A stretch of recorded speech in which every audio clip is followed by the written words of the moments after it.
lobby. Let's all go to the lobby. Lobby. Let's all go to the lobby to get ourselves a treat. Hello, horror hounds, and welcome to Now Slaying, an It's Slay's podcast production where we break down the latest and greatest in the world of horror. I'm your not-so-humble host, Colton. I'm Rowan. And it's Gill. And today on the show, we're going to be reviewing Alien Romulus, which was released August 16th, 2024, exclusively in theaters. Now, Gill, we've covered Alien before on the main show, with the original film and its sequel and whatnot, but were you looking forward to the 9th film in the franchise with Alien Romulus? Yeah, so as we all know, I'm a giant dirtbag, and I really like all of the sequels, all the Alien sequels that no one else likes, like Covenant. I don't know, I still like it. Oh, God. Yeah, so big dirtbag, really excited, and also I was excited to see this one because it's directed by the same guy who did the 2013 Evil Dead. Fede Alvarez, yeah. Yeah, and I loved his version of that, so I was like, yeah, this is a guy who can take on old, like, big franchises and, you know, still make them work, so... Wait a second. Just rewind this back a second. Did I hear you say you like every single movie? Not every single one. I was like Alien versus Predator, Requiem. Okay, I don't Requiem? count. That's I a don't big watch. count. I don't count those. Okay. So, okay. you know, it's a very selective list. Proceed. We're okay. Proceed. But yeah, how about you guys? I mean, for me, like Colton said, we've done 2 of these on the podcast, and I think both times I've expressed my love that this is like this, and, you know, it's kind of funny because it's Fede Alvarez, like this and Evil Dead, like those are my franchises. These are like what I grew up watching, probably like the Alien franchise more so. I've seen like all the sequels like millions of times. I remember being a kid and like having, like, me and my friend had all the toys from like the Aliens release, and, you know, just like everything in my life was like Alien and Predator. So I might be I might be a little familiar with this franchise, a little obsessed with it. I also don't include Alien versus Predator Requiem. Attaboy. Requiem. I do like the first one, the Alien vs. Predator, but not the second one. Yeah, Alien vs. Predator was the introduction for me to the franchise. That was the first one I saw out of any of them because my mom was a big fan of Predator. That's the first one I saw in the theater. Okay, yeah. That was just a video store rental for me. So yeah, I mean, if you've listened to our main show, you know that I'm not like a huge Alien fan. I don't really feel beholden to the franchise. I don't put it up on a pedestal or anything. I do like the original Alien, and I do like Aliens. I think they're both very good movies, which, you know, most people say they're masterpieces, and I'm not part of that club. But with this one, I was very much looking forward to it just because I very much like Fede Alvarez.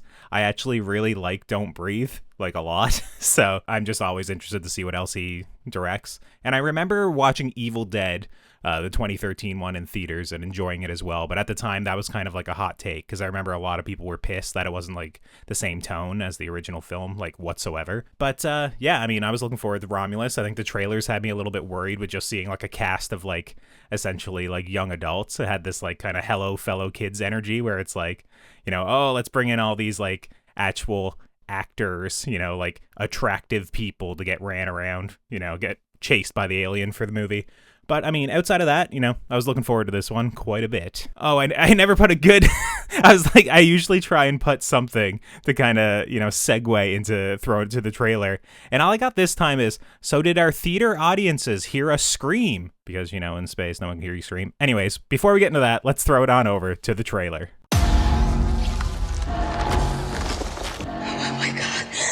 Annie, open the door. Annie, open the door. What are you doing? Annie, open the door. Look at me. It's all right. I'm going to get you out. Don't look over there. I need you to open that door right now. Come on, open the door.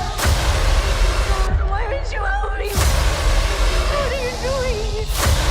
You have to run right now. Alien Romulus, rated R. Experience it in IMAX. Get tickets now. What you just heard is from Alien Romulus, directed by Fede Alvarez and written by Fede Alvarez and Rodo Saigas, and the story is as follows. While scavenging a derelict space station, a group of young space colonists come face to face with the most terrifying life form in the universe. Now, here on Now Slaying, we like to keep things relatively spoiler-free up front before getting into the more in-depth spoiler-filled discussion. So, Rowan, what are your spoiler-free thoughts on Alien Romulus? Well, let's start off by saying, I thought this was a very, lean, mean horror film for this franchise. Obviously, we talked about our love of Alien, the first one and the second one, and then, most recently in people's minds, Prometheus and less so Alien Covenant, but these are films with kind of big ideas, very philosophical, very, Ridley Scott, James Cameron, maybe not much so, but still. And this one, I thought it was interesting because I don't think the franchise has ever taken a turn like this where, Fede Alvarez, I thought did a really good job of being what if Alien is just a horror movie? It's just a sci-fi horror movie. There's not really any philosophical things going on or trappings. And what if it's just like you said before, we have some relatively unknown actors for the most part, attractive actors go into space and just, kind of get picked off. Let's just do that for a change. Wait a second. Are you saying you didn't think there was big ideas in this one? I don't think compared to any of the rest of them. Not compared to the other ones. This is the dumb man's Alien movie, pretty much. Aw, no. I thought it was kind of subtle. Everything was just undertone, their lack of freedom and, about colonization and humans being shitty, but also capitalism. I thought that was all really in there, and the fact that they have to do this or they're going back to their colony where they'll never get out to see something as simple as the sun, which was really cool for them. I mean, that is the setup to the movie, but it's also it's not very deep. It's literally on screen, it's oh, I have 1,200 credits, but now to escape the colony, I need 24,000 credits. And it's oh no, you're only halfway there. And, there's also characters that are, they literally say I'm part of the corporation now for at points in the movie and whatnot. It's, I get what Rowan's saying, that it's not discussing big philosophical ideas. There's no one kind of really sitting around and pontificating on the meaning of life, or when you're getting to know these characters, it's just a bunch of wieners more so. I think it shares the same big ideas, the same running themes that are in the other Alien movies, which is man versus machine. Is AI going to get smarter than us? And then the biggest thing in sci-fi especially is humans versus machine. Are they going to take over? We're scared of the unknown. And that's in every single Aliens movie, but also the way this one especially is how do we treat humans who look like humans, but they're actually androids? You know what I mean? And I thought they did a really good job with that as well, apart from the other thing, the commercialization and, colonization, all that stuff. That's also in every single Alien movie. But I thought it was there. And like I said, I'm not arguing that it's not there. It's there. It's present. We see the Weyland-Yutani logo on everything in the movie. But I just mean I think Fede Alvarez made a choice that I kind of enjoy, where he's I'm going to focus on building tension and suspense and making this movie very stressful and being a series of kind of ticking clocks where every single scene, it almost feels like we're running out and there's this pressure just to keep the momentum going. And in order to do that, you kind of, put by the wayside these larger philosophical discussions that, we've had in Alien Covenant or Prometheus, especially in more recent years, while still keeping kind of having these android characters being the most interesting characters in the franchise as of late, kind of still present throughout it. So I thought it was I think it was an intentional move, but I can understand if you're somebody who really likes Ridley Scott just philosophizing, you might not get that in this one quite as much. Yeah, well, and to me, I thought one of my real examples of where I think this kind of differs from, I don't leave Alien 3 out of it, because I've seen all the cuts of Alien 3 there is, and I think there is, I think that movie's kind of been re-examined of recently of, how good that it actually is. Resurrection, that's kind of, I think it works for what it was trying to do, which was, schlocky, like 2000s, like direct-to-video, like sci-fi. But to me, it was like, when I think about this, I just think about kind of like the opening scene of Alien, like the original Alien. And like pretty much immediately we get all these guys having breakfast, like waking up, having breakfast. And it's like within 10-15 minutes, like I understand like all this like corporate greed and classism going on. I understand the relationships between all these people in this blue collar, like space trucker vibe, where with this one, there was just so many parts of it that it's like they had to remind me like, hey, I don't like you because you did this at this time, or this happened to my family. And it was just like really just like random exposition parts that it was like, because we didn't really like build up these characters or anything. Like, it's just kind of like, oh, we're just going to, like, dump this on you at certain points that I just don't think had the sheen of what how the others were written. Now, Jill, you saw it a second time, so maybe, like, some of those, like, character aspects, or, like, you felt like the characters were better built up after seeing it a second time. But my first watch, like, I don't really know anyone's name. I don't really know, like, what their archetypes are. So it's like, okay, this is, like, the hunky guy, and then this is the guy with the funny accent, and this is whatever. There's the pregnant woman, you know? It's the Asian lady, you know? It's like, that's sort of like their archetypes or like their differentiators in the movie. It was the sort of thing where I was like, they're mostly just fodder. Like, that's the point of this. You're going to watch them run around. You're going to watch them see if a facehugger grabs them or if the xenomorph's going to get them. It was fun to watch them, but I just didn't feel all that connected to the characters, I guess, outside of, you know, a couple of main ones in the cast. But for me, like, one of the things that I thought was really good about this movie was just the overall visual design. Obviously, a lot of that's owed to, like, H.R. Geiger or to Ridley Scott. You know, he's just largely recreating what we've seen in so many of these other movies. But not every recent Alien movie has like nailed the Alien look. Like, obviously Alien Covenant's trying to do a bit of a mishmash of Prometheus and Covenant or the Alien franchise, and kind of doesn't nail either fully, in my opinion. This one is like the whole movie just looked wet and gross and phallic and yonic and all these wet oozing holes everywhere. It's just like, I was like, yeah, this looks like Alien. This looks you know, gross and kind of weirdly sexual in nature. And, you know, some of the creature design and different ways they expand on the lore and some of the creatures and stuff I thought really helped emphasize that, where just the overall visual design of the movie I thought was excellent when I was watching it. Yeah, I agree. Like, we're going to talk about shots, like specific shots later on, I guess. Sure. I mean, if it's spoilery, then hold off. It's the opening. I just wanted to talk about the opening shot, really. I mean, I think that's probably fine. Yeah. Okay. Yeah. So the opening shot, every time I saw it, it just got me. Like, I don't know, I felt like the way that they portrayed, like, just the being in space, like the lack of noise, and to me, it made it kind of feel like there's a lack of oxygen in the air. And every time I was like, oh my God, like, can I breathe right now? Am I breathing? I was like, am I going to have a panic attack? Yeah. And it was just so good. Like, right off the bat, they pull you in with that. And then, like, the analog, like, tech, the vintage tech looks so good. It looks so Alien and Aliens, but with, like, a nice, like, glow up to it, and made it a little bit more modern.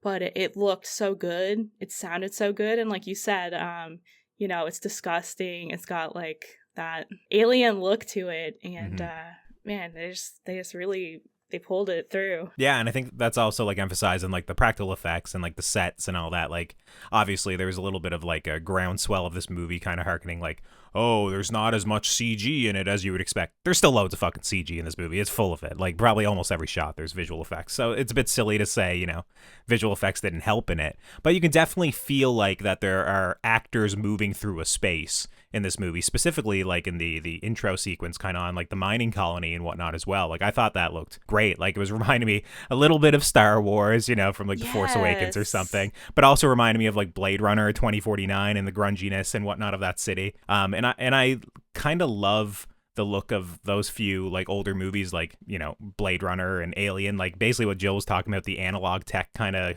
you know, it's almost like it just goes off in a different future than like how our tech advanced, where everything is still really tactile and it's really like satisfying to watch people like interact and interface with computers and stuff. That it just, when I was watching, I was like, this is sick. Like, I love this just visual design overall. like the retro futurism, like the vintage retro. I don't know. I love that stuff. It also reminds me very much of Disney. And I know that's been very topical with Alien lately and everything. But another thing I wanted to talk about, kind of add in, is that Disney World used to have an Alien ride. And my husband went on it when he was a kid, and he was like traumatized. They had to get rid of it because it was like too scary. But basically in the middle you had like an alien like hatching or breaking out of these giant glass tubes or something, and it was really dark and you could like feel it breathing on you and stuff. And I really felt that because I also watched this in 4DX, which is like D-Box in Canada. And I just want to bring it up because, like I said, this had a big Disney feel to it, and especially the scenes where they're going into space, like leaving their colony and going into space for the first time. I love space, and I love the idea of space travel. It makes me really happy. And whenever I go to Epcot and Disney, I like to do Mission Space, which is like basically you're in a rocket ship and you're blasting off into space and you experience zero-G and stuff.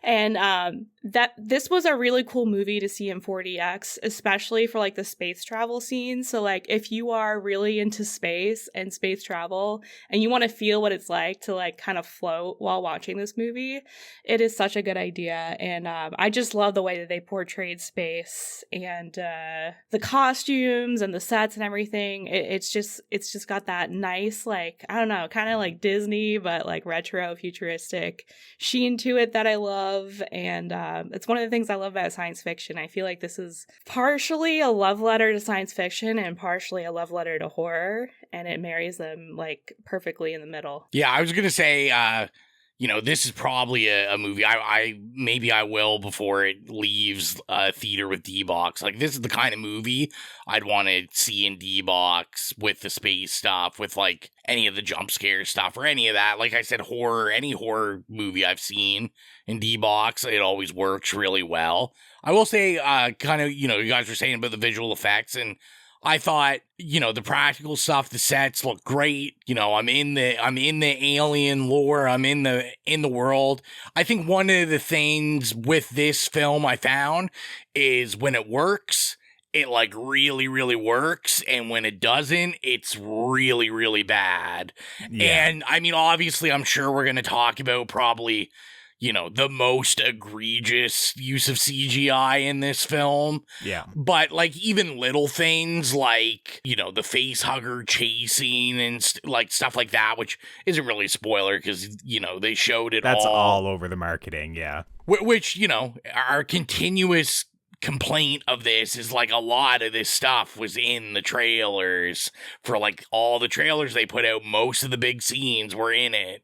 And, I get the idea, like, what's more terrifying than, like, these eggs opening up and, like, a face hugger jumping on you? It's like, well, what about all of these face huggers chasing you?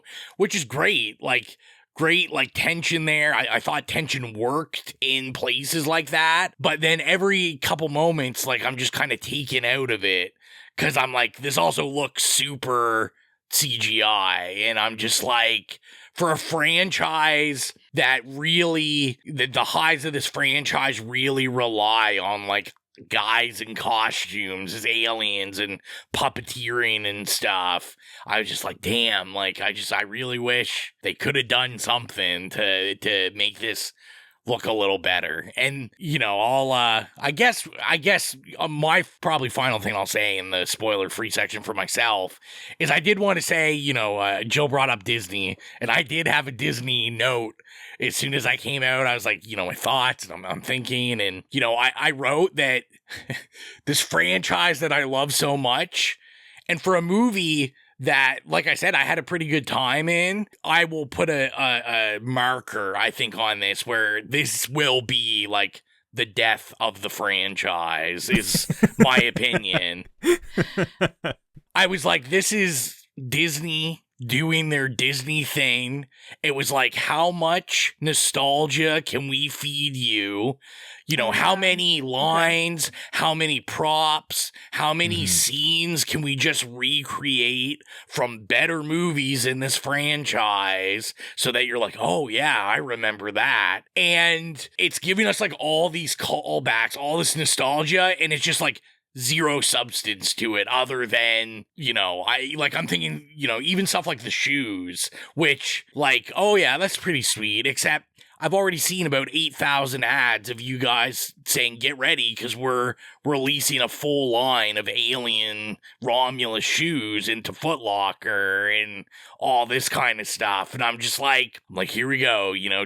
And I guess, like, I should have suspected it. I mean, I've been fed Marvel comic aliens now for 4 years since Disney bought them, and I'm just like, here we go. And I think it's an interesting, you know, like I said, it'll be an interesting marker to look back on and see how they treat this franchise. Yeah, I kind of get what you're saying, but for someone like me, I just don't care because, you know, it's like people are like, oh, of course she's back and she's wearing the Reeboks. It's like, bro, I don't remember like the Reeboks in Alien. I'm not as attached. Or it's like someone's like, oh, this is a recreation of a scene from Alien 3. It's like, okay, well, I saw Alien 3 and 4 one time at New Year's when I was drunk and my friends were fighting, so I was just kind of like staring at the screen vacantly. I don't remember Alien 3 and 4 remotely. So for me, like, this did feel like a mashup of like the Alien franchise with a series of best of moments, and, you know, sometimes they'd create them, and in my opinion, I thought it was actually better. I really liked the face hugger scene, like, you know, with all the face huggers and whatnot in the water. I thought that was really well done.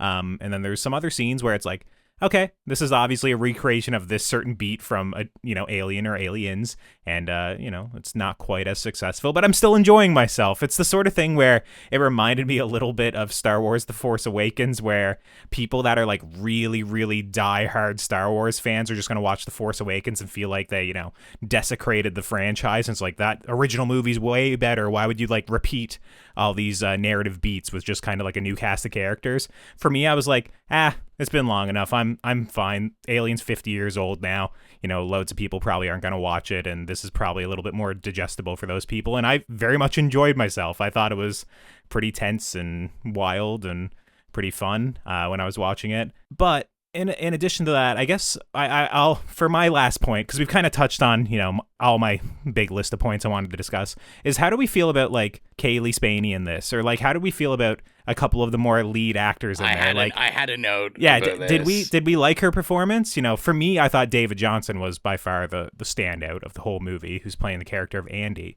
But, you know, what do we think of Kaylee? I liked her in Priscilla. I liked her in Civil War.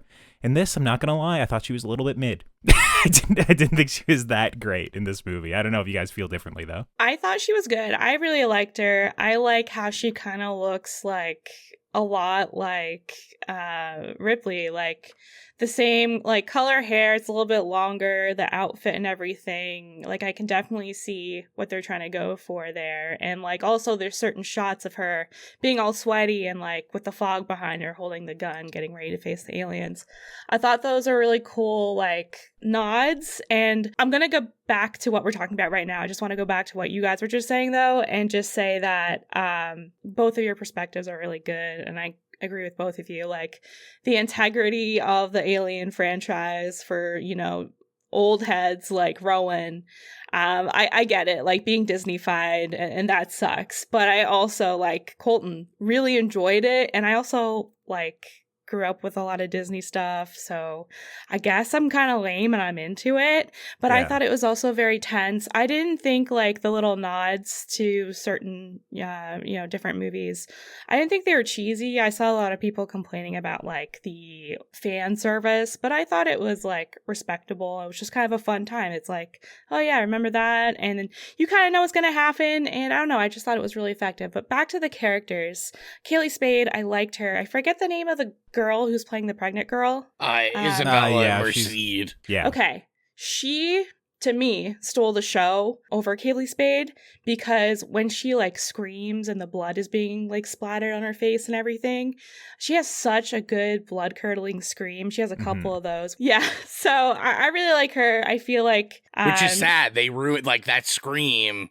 they ruined because they gave it away in the trailer. So okay, right. But like you said, the guy who's playing Andy, David Johnson. Johnson, like you said, he also stole the show for me because not only does he have to play an android, but a very human android, like the most human android I've ever seen. Like you can tell how emotive he is with his eyes. Like it really seems like there's a human in there. Like it's really well done. I don't want to be the guy that breaks it to you, Jill, but David Johnson, he is a human. He's not an android. So okay. Good to know. But I'm the same way. I came in this, like Colton said, like after seeing Priscilla, Civil War and stuff, and I'm like, all right, like Kayla Spaney, Alien's coming out, she's taking over. This is the takeover. And yeah, like I think anyone with eyes and ears came out of this and was like, David Johnson, just like, I was like, who is this guy? I need to watch like anything he's in. I read that he's in Industry. I think that's like the big thing that he's in, the television show. I've never seen it. I've never seen it either, but like I don't even care about that show, and I'm interested just to see him because he did like just so fantastic. I think probably what's going to go as the most underrated performance in this is Alien Wu, who felt the most like an alien character in like this entire franchise. You know, obviously has like a great scene in it, but just has like kind of that throwing me back to the space trucker vibe, like kind of just like this rough, like lower middle class working person. And like I thought they were like fantastic in this. They were good. Yeah, I agree. She stood out as well. God, I keep trying to move into the spoiler discussion, but I just want to keep mentioning things. Like now that Gill talked about like, you know, about how people hold these movies like, you know, to such high esteem, or like they're comparing it to like obviously Star Wars and stuff. It's like, yeah, but like there's a lot of bad movies in this franchise too, right? Like there's two good ones essentially, and then it's like mixed. Some people hate Prometheus, you know, some people don't like any of the AVP movies, you know, Covenant stinks. It's just like it's like, why can't we just be fine with one that's kind of fun and references them all? I guess was kind of my thing. It was like I would much rather watch something like this than watch like Covenant again, or how a lot of people would probably talk about Alien 3 or 4 or something, right? Like I don't know, for me it was just like I do get what people are saying, where it's like Disney is just kind of doing like a greatest hits of like the franchise and just, you know, making it easier to digest and, you know, a little bit dumber and, you know, having more like visual effects and more of like action on board. But it's like, I mean, Aliens had far more action than Alien as well, you know. It's just like the franchise has kind of like changed so much throughout the past 50 years that it's like, yeah, I mean, there's a xenomorph in here and there's some face huggers and some gross, you know, wet stuff, and it's like, yeah, it's kind of like an Alien movie, you know. I don't know, for me when I was watching it I thought it still worked. Well, and I think too, like I said, the first thing I said, like I think it does really work in the parts that it wants to work, because I could only imagine Fede Alvarez coming into this franchise. Ridley Scott was supposed to have a third movie to finish off this, like, David trilogy of Prometheus. I know for a long time, this movie was supposed to be more based off of the video game. Alien Isolation was supposed to be about Ripley's daughter, which, to me, I wonder if some of that kind of got carried over. Couple scenes in this that definitely inspired by the game. And I think just her look, like you said, Jill, where there's a lot of scenes and stuff that she looks and gives the vibe of Ripley. I'm like, I wonder if this is kind of a nod to like, yeah, this was supposed to be about Ripley's daughter in the exact time period this movie is set in. You know, I was like, you know, that could be interesting. Anything else you want to get to before we jump into the spoiler? No, I mean, we better jump into it before Jill just quits. I spoil everything. Yeah. I'm stressing out. Yeah, Rowan has some editing to do. But yeah, I guess, would we all recommend checking this one out in theaters, just real quick? I'd recommend. I would. Okay. Like I said, I'm speaking very disparagingly about it, but I love this franchise so much that even Alien and Aliens and my favorite ones, like, I don't know, I feel ownership to this franchise. Like, I'm allowed to critique it. So, I thought this worked pretty well, and I thought it was effective for what it did, and I think it's a great theater experience. So yeah, I would recommend to go see it. What about you, Jill? Yeah. Also, I'm a big fan of most of the Alien movies, and I'm honestly a big thing to say maybe right now, but this is probably one of my favorite Alien sequels, if not my new favorite. Between this, like Aliens and Prometheus, I don't know. I really like. We can them just all. drop her off the podcast. That's okay. Yeah, that's Rowan's about to storm off. But yeah, I really loved it the entire time. Every time I went to go see it, I was like, wow, I'm cooked because I'm already scared. And the opening scene, like I said, was just so powerful. Love all the vibes, the aesthetic of it. Very much so old Alien with some new things added to it. And, I think Alvarez is a master of taking the old stuff that we love and breathing new life into it. And just, he's so successful with it. So, I'd love to see him take on any franchise. But yeah, definitely go check it out. It's a lot of fun. It's spooky. And if you have the chance to see it in 4DX or was it D-Box? D-Box. Yeah, D-Box, do it because the space stuff goes really well with it. And yeah, fun time. And with that, I think it's time to cut to the spoiler discussion for Alien Romulus. We are now in our spoiler discussion for Alien Romulus, so if you've not seen Alien Romulus, it's time to tune out and come back once you've seen the movie, or keep listening if you simply don't care. I don't know if you guys have anything specific that you want to start off with. For me, there's a certain VFX character that kind of crops up a couple of times in the early parts of the movie, and, they're kind of laying face down, or they're kind of obscured. And then they roll them over and show you their face. And it was probably the first part of the movie that I was like, oof, why are we doing this? I'm talking about like the deep fake or VFX creation of Ian Holm as the android in this movie. And boy, that made me really feel like we were watching a Disney movie, one of the Star Wars, bringing out this old corpse to reanimate. And why did we have to do that? Why did we have to do that? I don't understand. I was just like, bro, it could have just been another android. Why did it have to be him? I don't know. It's that Disney, thing you're talking about. They had to go there. Yeah. They're like, you know what? They would love this. And I didn't really care who it was. Like, they made it a big reveal, like, the way they, like, panned to his face. And there's a long time where you did not see his face. I know. And I was like, okay, who cares? It's just an android. We can plug into him or something. I thought it was Bishop at first. Same. Just because I'm like, oh, yeah, this is, like, going to be Bishop because it's ripped apart and stuff like that. And, like, Lance is still alive. Like, I'm sure they could have thrown enough money at Lance to come do Bishop and not deep fake Ian Holmes. Yeah, the face didn't look great, but I did kind of like... But I like the body, like, with, like, the hands and the way that, like, there's, like, I don't know, plastic or something, like, melted away. Yeah. I thought that was cool, but yeah. It just doesn't make any sense because we've got Andy or whatever in this as an android, so there's obviously different looking androids. Yeah. And, I get this tradition with the sequels where, obviously Bishop's been used over and over again. And, Alien versus Predator were introduced into the idea like, oh, actually Bishop is based off of, like the CEO of the company and all this kind of stuff. But yeah, I was like, why couldn't you just use like someone else? And it's like, this is a different model, just like Andy is like. And then you could totally bypass this, like, Tron Legacy ass looking android. It was so bad. I was literally like, okay, let's say you have to go there, right? They're like, you get a note from Bob Iger. He's like, Ian Holmes' digital recreation has to be in this movie. I don't care. We already had some guy paid on set to be there, and his face is there. It has to be CGI Ian Holm.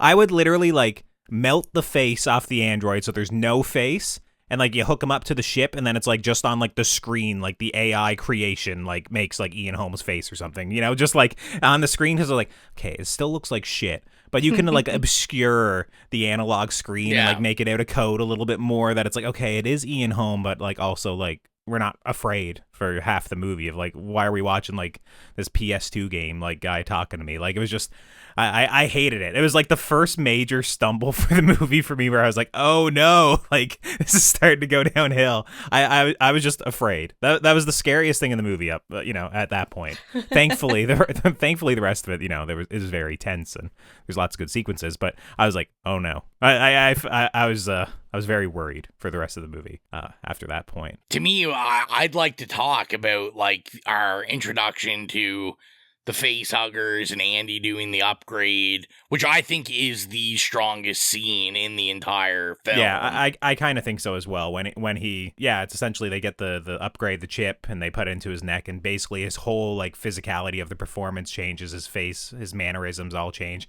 and it almost feels like a Terminator movie for a moment. Not in terms of like he's actually like firing guns and just blowing people away, but just like the way, the speed at which he moves, the strength that he has to like hold open like the airlock doors and stuff.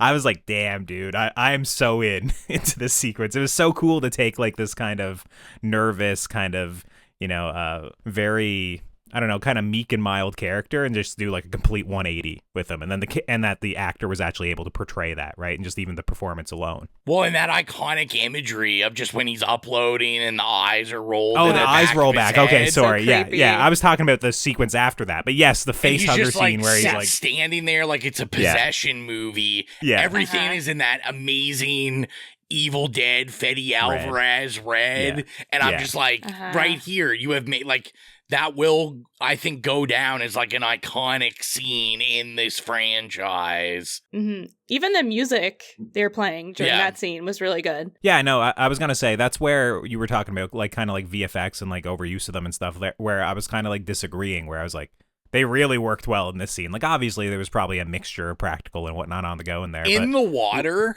I thought was odd. Like, there's so much tension. It brought me out a bit once they're running around the ship and I get them crawling all over the walls and stuff. Mm-hmm. But I didn't want to play my hand at the very beginning. But, like, I think even though I got taken out of it, like, I wasn't taken out of it longer than, like, a millisecond. I think that whole thing, like, the tension is awesomely built in that. Yeah, I really enjoyed that as well. And then, like, kind of like the solution of when, like, the facehugger, like, latches onto, I forget the actor's name or the character's name, Navarro, and then they have to, like, use the cryo to freeze it off her neck, and, you know, we get the really, really expedited chest burster, sequence of that. Like, I don't know, like, all that shit worked for me. Does it match with, like, the older franchise and how long it takes for the gestation period and all this shit? Probably not. But when I was watching it, I was like, we all know the chest burster's coming after, the egg is implanted and all this stuff. We know, it's just such iconic imagery that it's like, yeah, let's just get it done. And it was like such a like over the top or like such a cool sequence where like she's having like the chest bursting happen in the cockpit. So like she smacks the throttle or the joystick and it just starts spinning out of control. And it's just, I don't know. It was just like how everything was kind of ramping up from that initial face hugger attack and just kind of went for the next like 15-20 minutes. I was just like, this is fucking awesome. Like I was so on board. Like I just thought it was so much fun. It was just like it was like tense and good, like action packed sequence after another that I was just completely along for the ride. I thought it was so much fun. Yeah, it was pretty relentless in that, like, you were like, okay, we've gotten a lot of like fun stuff happen. Seems like everything's good, we're gonna get back in the pods and the movie's over, and then more shit keeps happening and it just keeps going and everything is just fun. I feel like everything looks pretty great. There's a lot of jump scares that got me every time. I was just like, oh my God. Like, there is an insane one right at the end of the movie. Like, absolutely insane. That, I mean, we'll discuss it, I'm sure, in a minute or two. But I love the acid blood death. I was this is why we brought Fede into this franchise. Because even like you're talking with the chestburster scene, like, we've never seen a chestburster scene with so much blood. Like, it's like, this is what we brought him in for. It's just like Alien, but just ramped up, super gory. Yeah. Fuck yeah. Just like he did in Evil Dead, he didn't shy away from the blood there, and same here. And that birth of like that seed that then turns into like the baby thing, that was very gory too. Like, she was just gushing blood, and I don't know, I love all the births an alien, whether it's like a real baby or, it's an alien baby. The birth of the xenomorph in this one, where it's literally like this weird vagina structure on the wall, where the guy like takes like the stun baton or whatever, and he's like shoving it in and starts oozing and spraying around. I'm just like, this shit, like it's like very obvious like what they're doing, but it's also like this just reads as alien to me. Like when I'm watching it, I was just like, yeah, this feels right, even though I don't think that's how like we've seen xenomorphs be created in like the other movies, like with the vaginal growth on the wall. Like I don't remember that. That's never happened. But like in the movie when I was watching, I was like, this is pretty cool. I don't know, I enjoyed it. Like once again, you mentioned the acid death, or like the acid hallway portion probably as well, which is like kind of crazy. I really enjoyed that stuff like near the end of the movie, where it felt like so many things were paying off, specifically the gravity wells, or like the timing on it. I didn't like it. I love that. When they first mentioned it, like when we first get into the spaceship or whatever, and they mention the gravity purge, I'm like, oh my God, that's going to be so much fun. It's going to be so cool. And it is. And it keeps coming back. And it's so good. Especially with the acid. That shit was insane. I know. I loved it too. It's so cheesy. And, I understand why Rowan would be like, oh, this is over the top and stupid. But like for me, I was just like, as soon as like they disengaged gravity, I was like, okay. They haven't mentioned it yet, but I know they got like 2 minutes here, and it's all like swirling through the air, and I know it's all going to fall down. It's going to release the airlock. This is like this crazy ticking clock, and that's what this movie was. It was just like a series of ticking clocks, as I said in the spoiler-free discussion, that it's just like, it's like, oh, this whole colony or this whole like space station's going to crash into this asteroid belt. And, we got like all these hours, and it's like, whoops, actually it's, off course a bit. So, that time is truncated. And then it's like, oh, it's the acid seeping through. It's this, it's that. It's just like there's always, it's like one person's like bleeding out and she's gonna die if she doesn't get in the cryo. Like there's all these ways that he just kind of controls and like escalates the tension the entire movie, where like I was so tense throughout so much of this movie, not like scared, but just like I felt like my heart rate was elevated as I was watching it, like just for even like the latter half, where a lot of it is like kind of action or like a little bit silly or over the top. I still very much felt like I was being like manipulated by Fede Alvarez, like his directing style, like to make me feel more anxious as I was watching it. I thought it was cool. I thought that the acid hallway was cool. And obviously we all saw it coming, but I was just, I don't know. It was a neat sequence. It lost me. Once we got into the elevator shaft, that kind of lost me a bit. On, flying through the air, firing machine guns down elevator shafts, getting swooped out of the air by xenomorphs. I mean, I guess it could have been worse. I mean, I saw the elevator shaft, and I was like, Jesus, are we going to recreate the exact same elevator shaft scene from Aliens? Luckily, they didn't, but it's one of those things where I was just like, all right, I remember the elevator shaft scene in Aliens. I like it better than this one. So I was like, I'm just watching like an inferior nod. Also in that scene, we have to get Fed to get away from her, you bitch. Yeah, and Andy's iconic line of the movie. Which to me, like, yeah, it didn't sit right with me. It's like, that's Ripley's line. Like, it's an iconic, like, it defines her as a character. Like, that whole movie has, like, this motherhood theme and, like, all this stuff. And this is the Disney-fication. Yeah. Like, it's just like, here's a line that was in a movie you really liked. So you can say, yeah, awesome. I'm in agreement. I think having the whole line was a little bit too far. I didn't mind the get away from her, because that's like an actual line that like a brother might say, or like a brother figure might say, like, and get away from her, that's fine. With it or something. That's fine. But then when he has the awkward pause and he goes, like, kind of stumbles over and goes, you bitch, I was just like, okay, but like he wasn't cursing the rest of the movie or anything, right? It's just, that's purely just like stupid fan service. And I think most people kind of groaned at that point in the movie. I was gonna say one more scene just before we get into the actual like third act discussion, where Gill already alluded to like the egg, and we're thinking that probably the movie was basically over, in the classic Alien way, where it's like, oh, it feels like everything's wrapped up.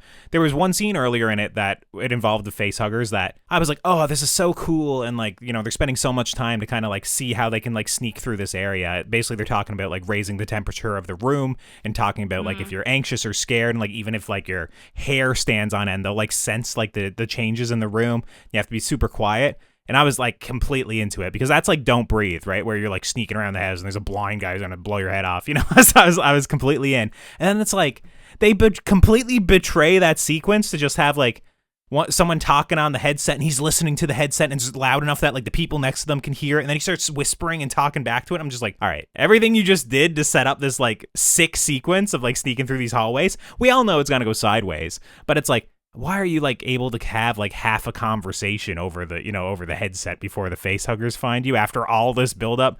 I think that was a little bit sloppy. I was quite annoyed by that little sequence. I was gonna say, just before we get in that third act, I did want to give a shout out. Like, I loved a lot of the color grading in this, simply for the fact that this was the one part of like the homage that I enjoyed. Is I think we hit color grading on every sequel. Like, we got the color grading of Alien, especially like, where Rooks is, and it's like the white room. It's basically just that room from the original ship. But like then, we get the blue hue on the floor from Aliens. Like one of the scenes was tinted like a little yellow, just like Alien 3, and then like we had some oranges in one of the scenes, exactly like Resurrection. And I was just like, okay, that's like a cool way to be like, this isn't a line I'm saying, or this isn't a pulse rifle gun to remind you, but it's just like something simple like that. Like, hey, these sequels were literally like, their iconography was like a color palette of like a strong color, and here's like rooms that can remind you of those. And I just thought that was a cool part of the homage and nostalgia that they used. Yeah, I agree. And even the ship and like seeing the lab and like the container like the face hugger was in, like all that stuff was really cool. I just want to talk about one more scene before we get into that. Third act, kind of like in the middle or near the beginning. Actually, I think it's in the middle when the pregnant girl, they lock her out with the xenomorph. Yeah. And that scene, the tension was really good. The acting was really good. The British guy who's like the brother. I'm not searching up his name.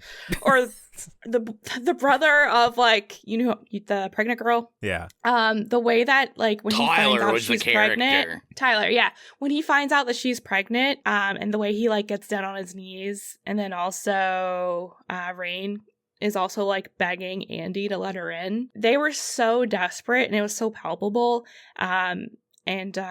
I thought it was really interesting, because Tyler, he had nothing left at that point. His sister was his only family left, and find out she's pregnant. I don't know. And then the way when she gets taken away by the xenomorph, they're like kind of just like pounding at like the floor or whatever. They're just like so desperate, like so sad, like cannot believe that Andy did it to them.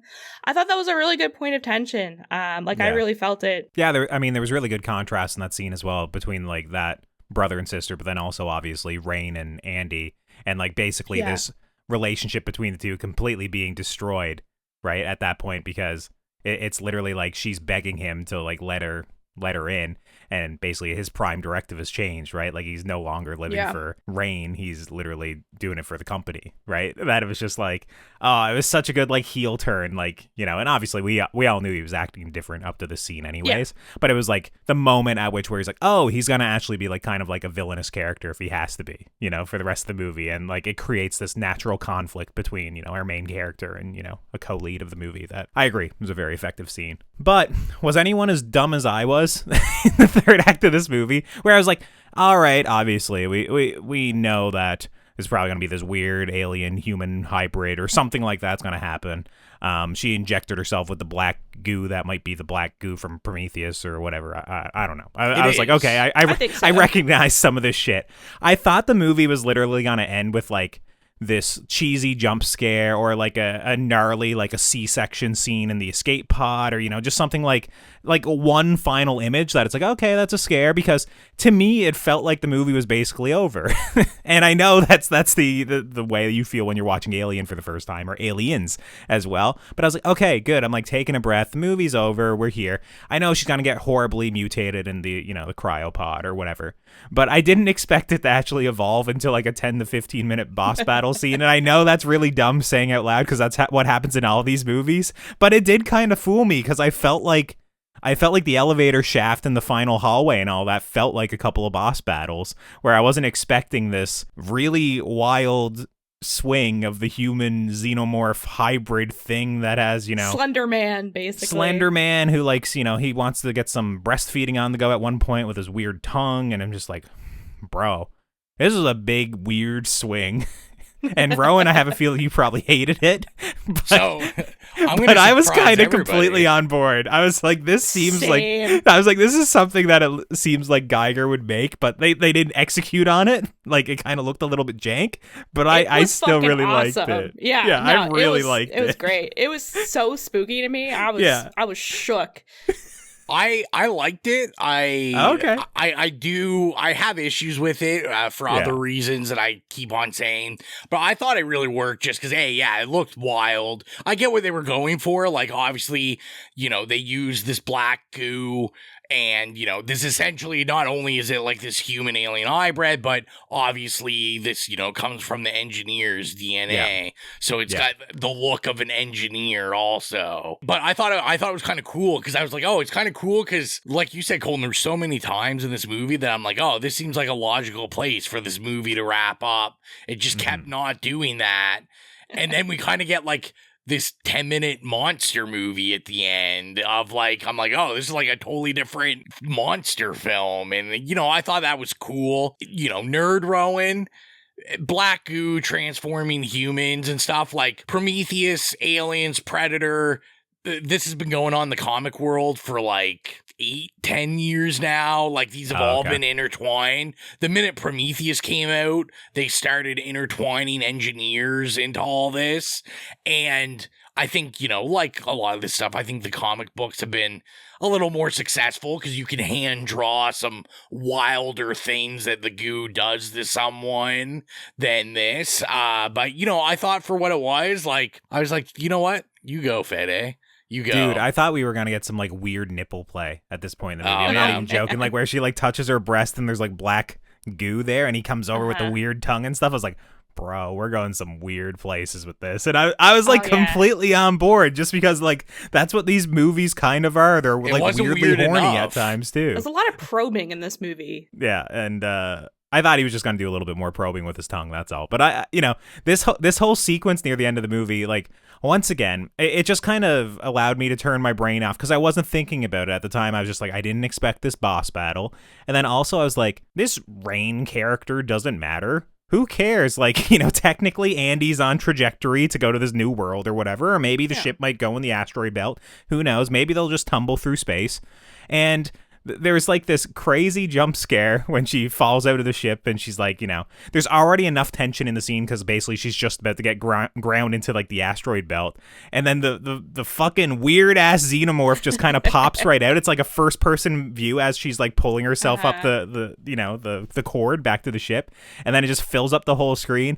Man, like, my friend Grace, who went to see it with me, like, she must have jumped a foot in the air. And there was like someone who screamed. It was like, I kind of expected something to happen, but I more so expected like kind of the line to break and to get like, a dark ending of her like falling backwards or something or tumbling through space. But I was just like, damn, we're just going there with this weird ass xenomorph thing. I loved it. I thought it was such a weird ass swing for the end of this movie. That was great. It. But yeah, is there anything else we want to discuss before we get into rating this? We never mentioned the score. I thought the score was weird. I mean, it was very fantastical, I thought, for a lot of it, like not so much horror. And then when I looked at like what a lot this guy composed, he did like Twisters and a lot of like The Flash and a lot of I found superhero movies. I found most of the score was just remakings of other Alien movies. For me, I guess it was just more so where we've been watching a few different movies now where they have scores that don't sound intentionally horror to me. I thought this felt a lot more like adventurous, when I was watching it, rather than like really eerie and like kind of unsettling and upsetting. I mean, it was fine. It didn't like take me out, but it also, I don't know if I'd say it was like really additive. Like the score itself, like some of the sound design was great. Like, when Gill's talking about like the shots in space where it's like absolutely no noise and stuff like that. But yeah, the score was a little bit, I don't know, it was whatever to me, I guess. Yeah, it was okay. There's a couple scenes where I really liked it, like that scene we're talking about where Andy is like rebooting or whatever with the red and the everything. It was really good there. There was another time too, I don't remember what scene it was, but I remember really liking the score. But I just also want to talk about like some of the angles and shots. There are some really cool like things that they did with the cameras. Like when they go into the old craft and they throw like that torchlight in and you're like seeing behind like all the debris and all the stuff and kind of like circling the room. Things were like that were really cool. Also when Rain puts on that spacesuit, also very good nostalgia for Alien and Aliens, and you know, also very like Ripley-esque looking. I thought that was really cool, and I also really enjoyed the tension of the cargo bay when she's like going around to every corner, like trying to pull the lever. I was like, oh my god! And then also they did a lot of kind of hinting and teasing. Like in the beginning, you have Andy touching like those, I don't know, clips that she ties herself onto at the end at the cargo bay, so she doesn't, you know, go flying. And I thought it was really interesting also for Andy being an android to be like so curious and like touching things. It's like kind of like really out of character. Like they really made him seem human. Yeah. But yeah, that scene at the end with the cargo bay, I thought it was really good. Lots of tension there. So if you're new to the podcast, our review rubric is nay, okay, yay, or slay. Gill, let's start things off with you. What would you give Alien Romulus? I am going to give Alien Romulus a slay because I had a great fucking time, and I can't wait to rewatch it, honestly. I think it's fun. It has a lot of nostalgia. I wouldn't say it's too fan servicey. Like there's a couple of things like we talked about the we're not going to talk about it, but that one line that was pretty cheesy, and then also, you know, the deep fake, that wasn't great either. Yeah. But everything else for me, it was a vibe, and I really love like the science fiction aspects, like the space exploration. I thought that was really well done. I love the look of the movie, how they make it look kind of retro, futuristic.